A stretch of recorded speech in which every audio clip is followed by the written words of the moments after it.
MWR's YouTube channel. I'm Teresa, your host, and today we are here at Blue Hill Observatory Science Center in Milton, Massachusetts. And today Dawn joins me, who's the program director here, as well as has over 55 years of kite flying experience. So today, Dawn is going to show us how to make a frustration-free kite, as well as give us a little bit of history about the place and give us a little bit of history about kite flying itself. So Dawn, thank you so much for joining us today.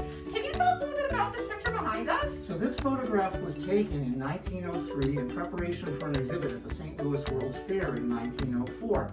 And this kite here is 8 feet tall. You can see the gentleman there. You can see it's much taller than he is. And the reason the kite was so big is it lifted a tool called a meteorograph, this tool right here. And that meteorograph measured the temperature, the humidity, and the altitude, and they were flown thousands of feet up. The usual flights were between 7,000 and 12,000 feet, and our record flight was 15,793 feet above sea level. So we did a tremendous amount of upper air research with kites here in the 1890s through the 1920s. Now, how long did it stay up in the air for to get all that information? So a usual flight would be 8 to 12 hours, and there were some flights where we would actually fly overnight, maybe fly as long as 24 to 36 hours. Wow, now was that actually like manhandled? So you actually had to hold the kite string and like... So the kite was very, very powerful, so it was too powerful for folks to just hold the way you get to fly your kites. This special machine here is a steam-powered winch. This spool lets the line go up to the kite no matter which direction the wind is blowing, and the steam winch winds it back in and also controls the speed that it's going out by using the compression in the engine. So very, very sophisticated system. And the kites being so powerful needed a tensile strength of 1,000 pound test line. And so the only thing they could find that was a small enough diameter that had that tensile strength was steel piano wire. Wow. So that's what they flew them on. You can see these big spools here. Yeah. That's one of the spools, and there's another of the spools that they use for flying the kites. Now, what's the difference between back then and now? What do you use now to do all the measuring? So now they use what are called radiosondes, most often known as weather balloons. And the radiosondes relay the information down to the ground by radio, so we don't have to recover the instruments. When we used the meteorograph, we had to bring it back down to the ground to be able to read the information about the temperature, humidity, altitude, and sometimes wind speed. Wow, that's awesome. That's so great. So tell us, what kind of kite are we going to be building today? So the kite you're going to build is called a frustrationless flyer. It's a style of kite called a sled kite. It's one of the few American designs created here in the USA, and it uses Tyvek for the sail, which is very low porosity, so it catches the wind really, really well, and it's also very strong, so that it will last for many years if you take good care of it. Wonderful. All right, guys, we're going to go down into the basement, build those kites. We'll see you in a second. So my name is Don McCasland. I'm the program director here at Blue Hill Observatory Science Center, and we are about to build my favorite kite for beginners. It's called the frustrationless flyer.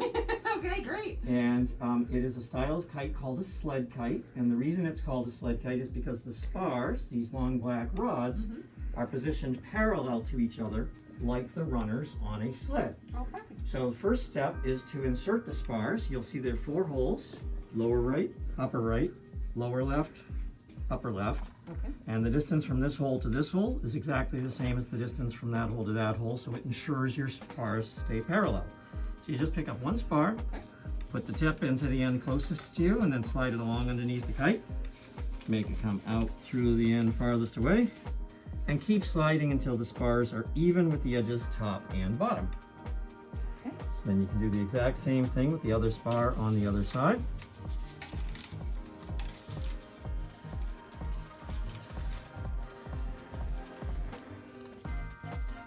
And you want to keep the kite as smooth and flat on the floor or table as possible.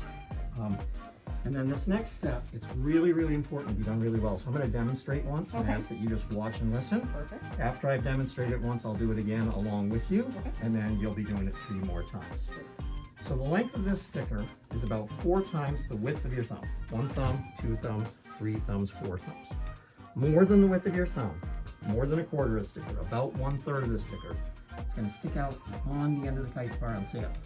2/3 of the sticker is going to be on the spar and sail. So let me show you what that looks like. The sticker straddles the spar evenly left-right. Let's see, there's my thumb. See how that's sticking out a little more than my thumb, and there's the edge of the kite there with my thumb. So 2/3 more of the sticker is on the kite and spar, but 1/3 sticks out over the end. And it's okay if it sticks over that way a little bit. You then very carefully fold the end so it matches the edge of the kite sail exactly. So you have a nice straight fold there. Then you pinch the sticker to the spar really tightly, press hard against the floor or table, and rub the entire length so the sticker is so tight to the kite spar that you see a lump in the sticker the shape of the kite spar. And then once you have that corner done really well, you do the other corner. And the easiest way to do the opposite side is to spin your kite halfway around so that you're always working on the edge close to your body rather than trying to stretch and reach across your kite. Any questions? No, not yet. Okay, so you're gonna start right here. Very carefully peel one of your stickers off the sheet of stickers. Then you use your thumb as a measuring tool. Just a little bit more than the width of your thumb sticks out over the end. 2/3 of the sticker is on the kite spar and sail. And we know that a lot of youth will be doing this and their thumbs may be narrower.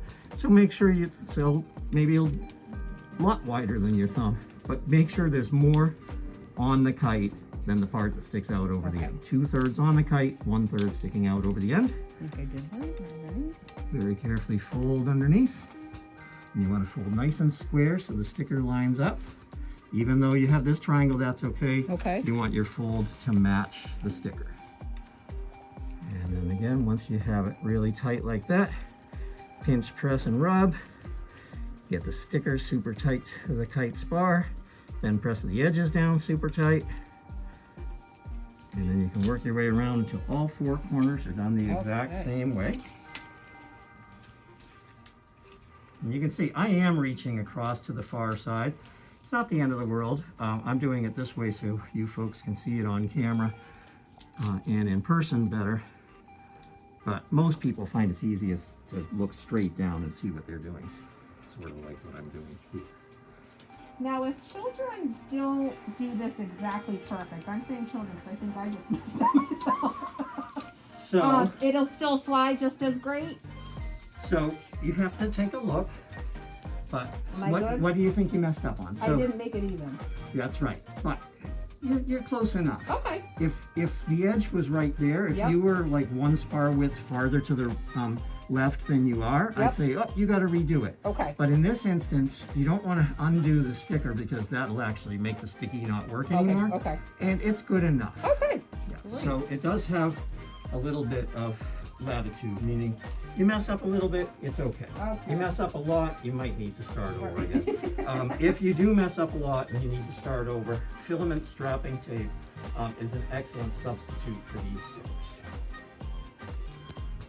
Duct tape is a little too heavy. Cellophane tape is not strong enough. Electrical tape is not sticky enough, but filament strapping tape works really, really well. Once you have all 4 corners attached, it's a good idea to go around and double check they're really tight, because lots of times in the process of attaching stickers 3 and 4, 1 and 2 get loosened up a bit. So you want to just go around again and double check that they're really snug and tight to the kite.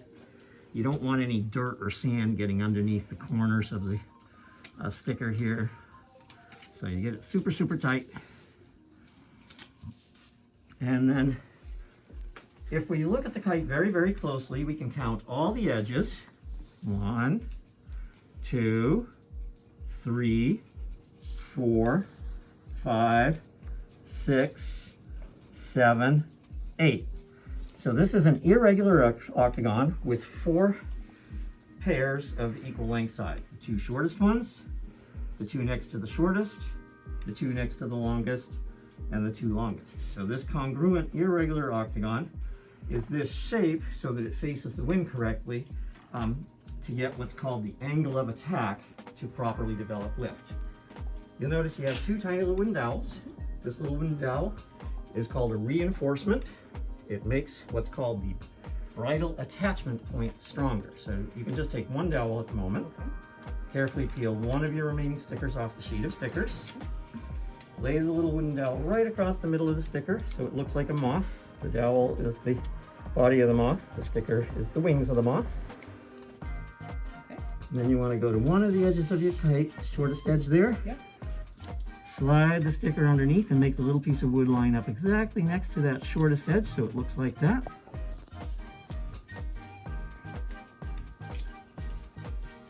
Then you want to carefully fold the sticker over. Don't fold the kite. You want the little piece of wood to stay right on the edge. And then like your other stickers, press down really hard. Make it nice and tight. And then can you guess what the next step is? Same thing on the other side? Exactly. Yes. This kite, like most kites in the world, is symmetrical. So everything we do on the right side of the kite, we do on the left side of the kite. If you had a kite that was big on one side, little on the other side, it would most likely fly in circles until it crashes. It is possible to make a kite that's not symmetrical, that flies, and if you do, you should enter that in a kite contest because the judges know that it's very, very difficult to make an asymmetrical kite that flies well, and they will give you a prize for sure. If it flies well. You can't just make an asymmetrical kite and say, look, I made an asymmetrical kite. You have to make an asymmetrical kite that flies well. And then once you have both sides attached really, really well, you want to get a hole puncher, or if you don't have a hole puncher, you can use a really sharp nail or screw. And you want to fold the kite so that when it's folded, the little dowels are touching, and these edges here match, and these edges here match. And then you can slide your hole puncher in from the side.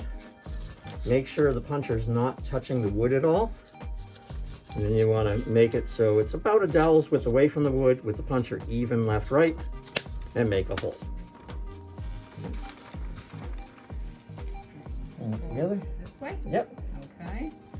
So I think a helpful tip is make sure this thing is on the outside when you fold it. When I'm doing this with roofs, I do that Yep. because we want everybody to have their kite folded and stored Right. with their name on the Oh, outside. perfect. Okay. It's not crucial for this one-on-one, Okay. but it's a nice idea. Okay. And then again, you can't go in from the top, you have to go in from the side. Get it so it's about a dowel's width away, that's good, and it's That even good? left, right, Yep. and punch. And you gotta squeeze really hard. Oh, You're yeah. going through 6 layers of tie back.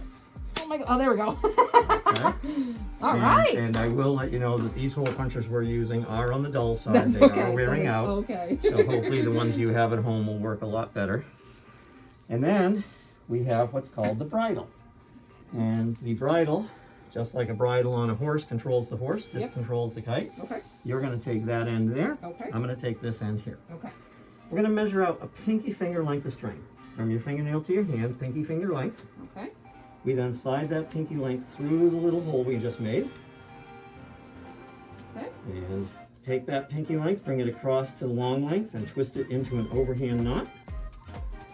And those Navy folks might know how to tie a bowline. If you know a bowline, tie a bowline. If all you know is granny knots, tie a bunch of granny knots, aka half hitches, right? It doesn't matter as long as you tie a whole bunch of knots so the line is securely attached through the hole around the wooden dowel. So I've kind of done a combination here of half hitches and squares. Once you've tied a whole bunch of knots, you should test it. The way you test it, you pinch the sticker really tightly, making sure you're not touching the string at all. Grab the string tightly and pull really hard, and it should stay attached. And if it comes undone, you know you need to do it over again. Do a couple more. When you've confirmed it's really, really tightly attached, you're all set.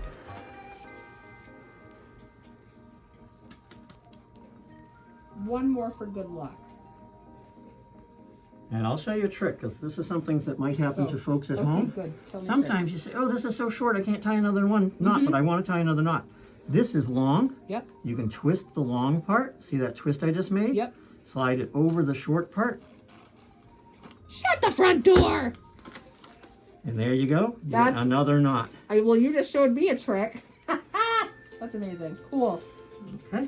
Tight. And now we need to find the exact middle of the bridle. Remember, we're keeping everything symmetrical. Okay. So we fold the kite again, and it is a good idea to keep it so that your name is on the outside when you fold it. And you make sure these edges match exactly, and you make sure these edges match exactly. And I like to hold the kite with my non-writing hand. I then take my writing hand, make a really tight fist around both of the strings.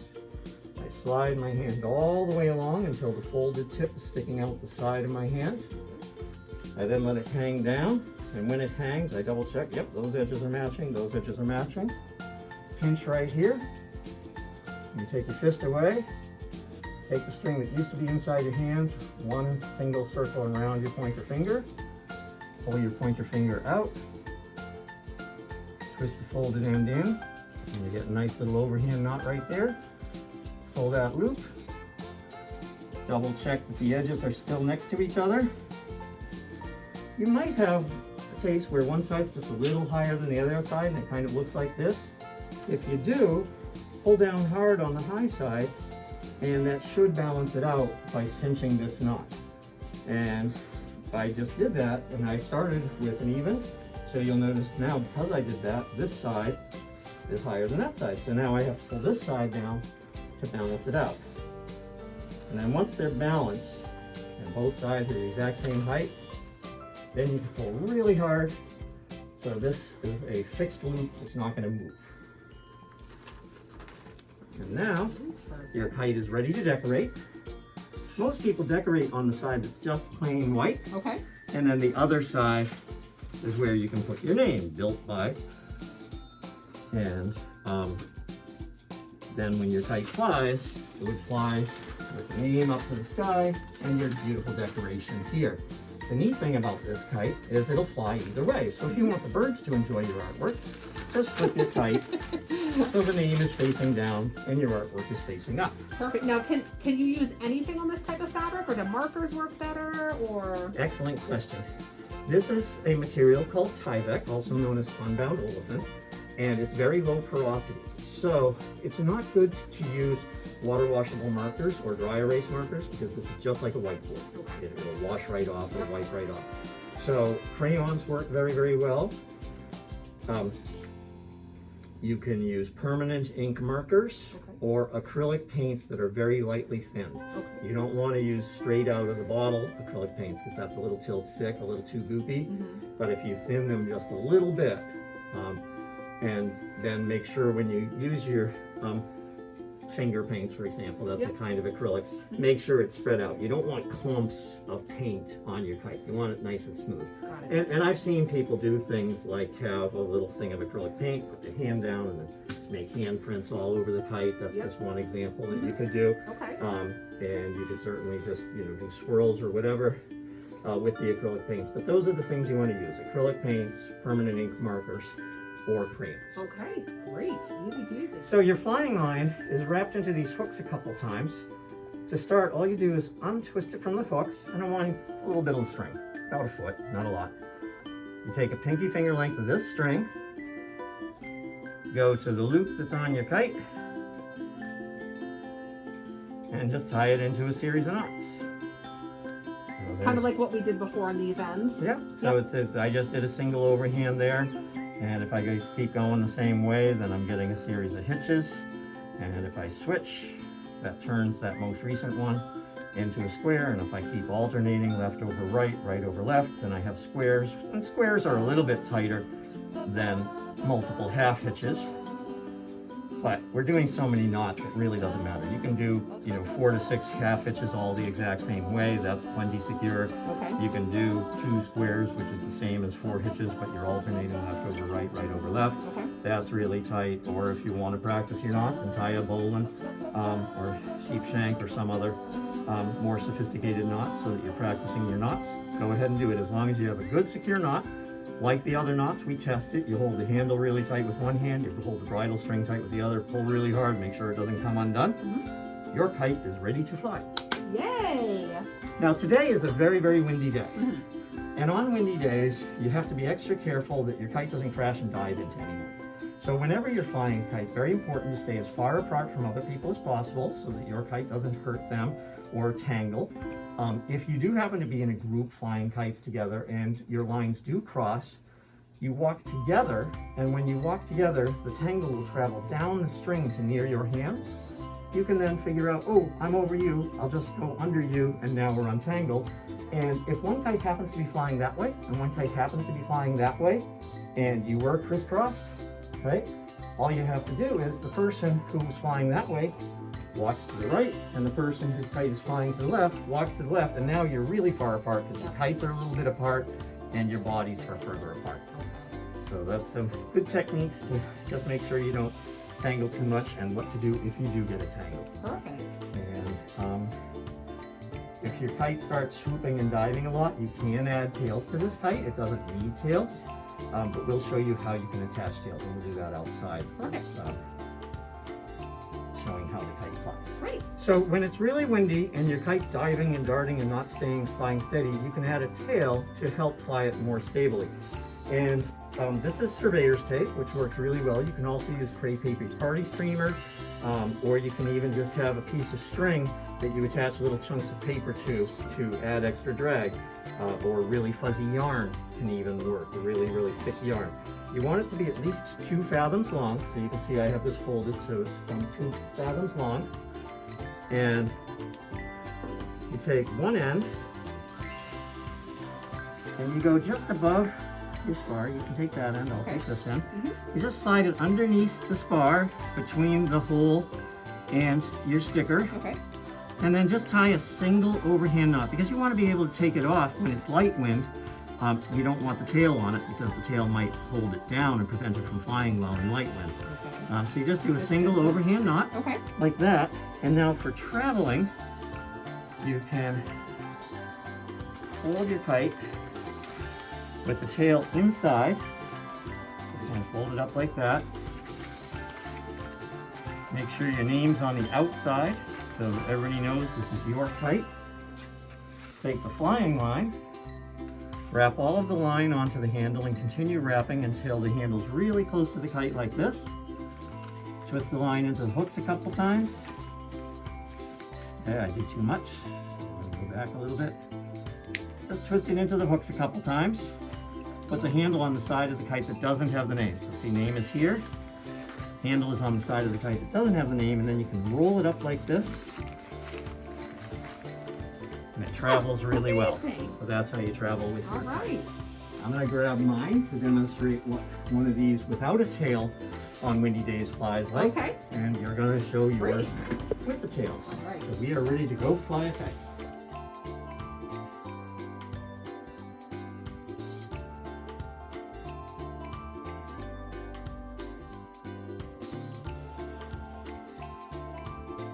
Alright guys, you saw how to build a kite, you saw how to fly a kite. Now don't forget, you can actually pick up these free kite kits at Leisure Bay's drive-up window. Just ask the barista for your free kite kit, build it at home, and then you can bring it to our next event, which is going to be on May 15th down at Dewey Field, and it's called Kits and Kites Fest. So you're going to bring that homemade kit that we just showed you how to build. You're going to come down, you're going to fly it. Don is going to join us on that day. He's going to give us a nice history lesson. You guys are going to be able to see some professional kite flyers. It's going to be a really great time, so we hope to see you there. Don, thank you so much for your time today. We had a wonderful time with you. Very smart. You taught us a lot today, which is very thankful. We're really thankful for that. But nice meeting you. We'll see you in a couple weeks for our next event. And that's it, guys. Until then, we'll see you next time. Bye.